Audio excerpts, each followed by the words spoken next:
विकारांवर आपण ताबा ठेवायचा हे गुरु शिकवत असत. आणि म्हणून ब्रह्मचर्य म्हणजे आलेल्या आपत्तींना तोंड देणं, वासनांवर विकारांवर आपण ताबा ठेवणं म्हणजे ब्रह्मचर्य आहे. मग असे ब्रह्मचारी कोण कोण होऊन गेले हो? तर स्वतः श्रीधर स्वामी आहे.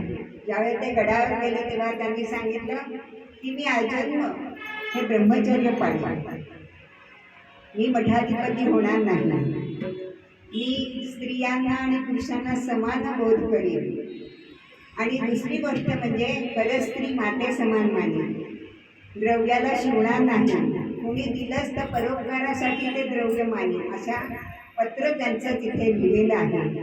असे हे श्रीधर स्वामी कडकडीत ब्रह्मचर्य पाळणारे होते. दुसरी गोष्ट म्हणजे दुसरे आपले स्वतः श्रीकृष्ण आहे. असूनी सहस्र नारी तरी कृष्ण म्हणे मी ब्रह्मचारी. ते काही वासनांनी विवाह केलेले नव्हते, त्या स्त्रियांचा उद्धार करावा म्हणून भगवंतांनी विवाह केलेले आहेत. स्वतः ते ब्रह्मचारीच होते. आणि आपल्या साक्षात भगवंत हनुमंत की मुखी राम त्या काम बाजू शकेना, मुखी राम त्या काम बाजू शकेना, गुणेष्ट धारिष्ट त्याचे चुकेना, हरी भक्त तो शक्त कामासी मागे, जगी धन्य तो मारुती ब्रह्मचारी. पवन सुत हनुमान की जय. किती ब्रह्मचर्य व्रत मारुतीरायांनी पाळलेले आहे.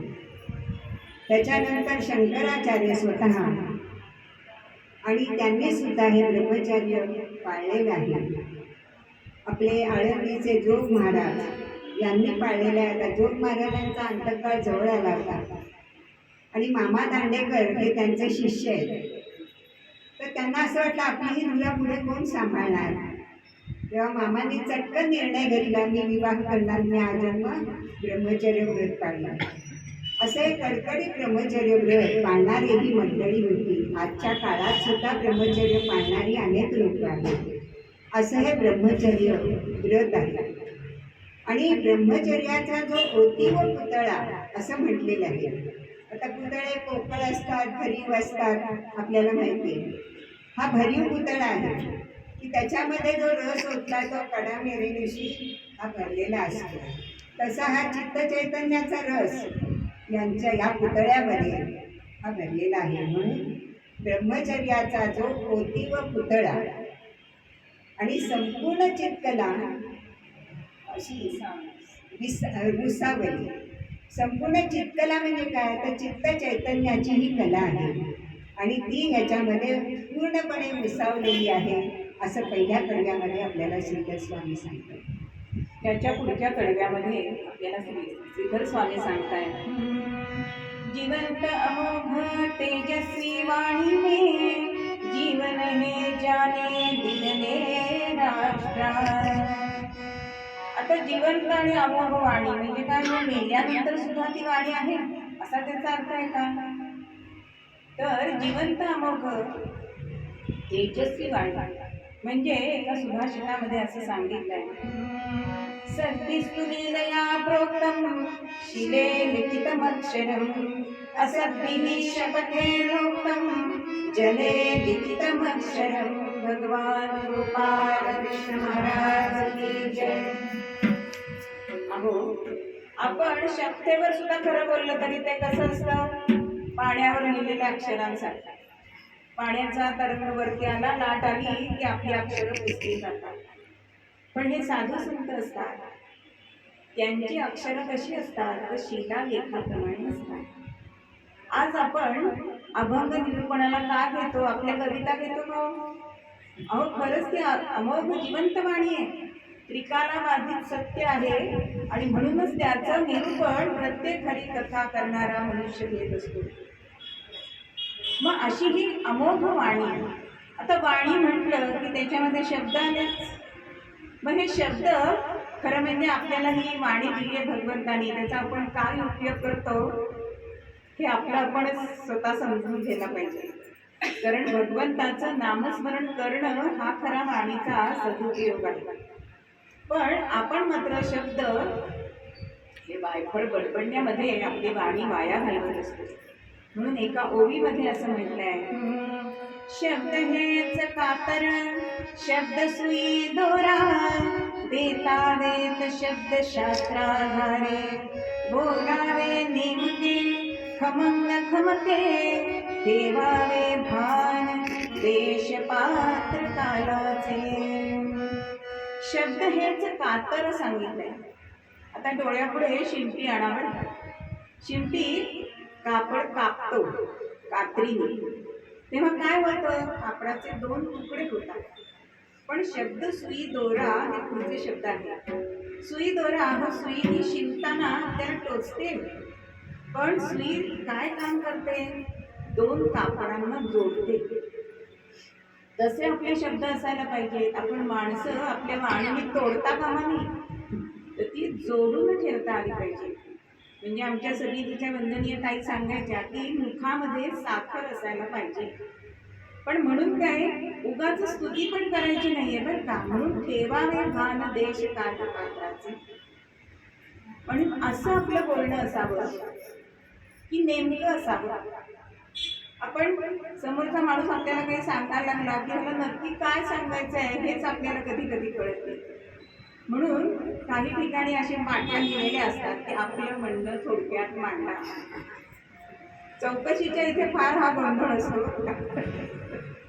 म्हणून आपलं बोलणं हे नेमकं असावं, पण त्यातनं काहीतरी घेण्यासारखं असावं. मोजके असावं, नेमकं असावं, खमंग पण असावं. आपल्याला खमंग पदार्थ होता माहिती, पण वाणी सुद्धा खमंग असते बरं का. एखादं बघा मिळमिळीत बोलत असलं की आपल्याला ते इरिटेट होतं. इरिटेट म्हणजे आपल्याला ते नको वाटतं. इरिटेट शब्द चांगला कळतो आपल्याला. तर असं बोलणं आपल्याला आवडत नाही. म्हणून काय एरंडाचा गुऱ्हाळ चाललाय असं आपण मनात तरी म्हणतो. म्हणून कुठे बोलायचं, काय बोलायचं, कसं बोलायचं, कोणाबद्दल बोलायचंय ह्याचं सगळं भान आपण ठेवलं पाहिजे. मग ही जिवंत अमोघ वाणीची काही उदाहरणं आहेत का? आहेत. स्वराज्य हा माझा जन्मसिद्ध हक्क आहे आणि तो मी मिळवीनच, हे आपल्याला लोकमान्यांचं वाक्य आपण आपल्या इतिहासामध्ये शिकलेलं आहोत. पण ते आज जरी आपण उच्चारलं तरी आपल्यामध्ये स्फूर्ती जागृत होते की नाही. ही ती तेजस्वी वाणी आहे की कीर्तनाला जाऊन किती वर्ष झाली हो, आपण काल बोललेल्या लोकांना, घरातल्या लोकांना आठवत नाही. ही जिवंत अमोघ वाणी आहे. किंवा नेताजी सुभाष बाबूंनी आपल्याला सांगितलं होतं भारतीय लोकांना की तुम मुझे खून दो मैं तुम्ही आझाद दूंगा. आज सुद्धा आपण 2 वर्षापूर्वीच आपलं अमृत महोत्सवी स्वातंत्र्य वर्ष हे साजरं केलं. तेव्हा सुद्धा आपल्याला हे शब्द आठवले की नाही. म्हणजे ही तेजस्वी अमोघ वाणी की असं आपलं बोलणं असावं की ते सगळ्यांच्या लक्षात राहावं. म्हणून जिवंत अमोघ तेजस्वी वाणी जीवने ही ज्ञाने दिधने राष्ट्रा. कितीतरी आपल्याकडे अशी उदाहरणं आहेत की आपलं जीवन राष्ट्रासाठी खर्च केलंय. म्हणजे असा वागणारा मनुष्य हा राष्ट्रासाठी जीवन देतो. आज आपण काय करतो, आपण काही देशाला देत नाही, पण देशाकडनं आपल्याला हवंय सगळं मोदींनी करावं असं आपल्याला वाटतं. म्हणून आपण सार्वजनिक ही संपत्ती ती चांगली वापरतो नाही वापरत. म्हणून त्यांनी जीवन राष्ट्रासाठी दिलंय, त्यांचीच वाणी ही अमोघ आणि जिवंत असते. पुढल्या चरणामध्ये म्हणतो, आशेचा वसंत स्फूर्तीचा जनक, ज्याची अलौकिक विचारणा. जीवनामध्ये आपल्या सर्वसामान्यांच्या आशेचा वसंत असं हे सांगतात. ज्यांच्या जीवनात हेमंत आणि वसंत हे ऋतू असतात त्यांना संत म्हटलं जातं. तर आशेचा वसंत आपण निराश मनाने वागत असतो, पण आपल्या मनात ही आशा जागवण्याचं हे संत काम करत असतात. म्हणून आशेचं वसंत, वसंत म्हणजे आनंददायी असते, बहारदार असते. तसं आपलं जीवन सुद्धा बहारदार व्हावं असं संतांना वाटत असतं. आणि स्फूर्तीचे जनक, आपल्याला स्फूर्ती देणारे असे हे जनक असतात. आणि म्हणून ज्याची अलौकिक विचारणा, विचारणा म्हणजे त्यांचे विचार हे अलौकिक असतात असे हे संत असतात. आणि म्हणून संतांचं वाङ्मय हे आपण डोळ्यापुढे ठेवावं. त्यातली काही वाक्य असतात ती सुभाषित वजा असतात, ती आचरण्यासारखी असतात.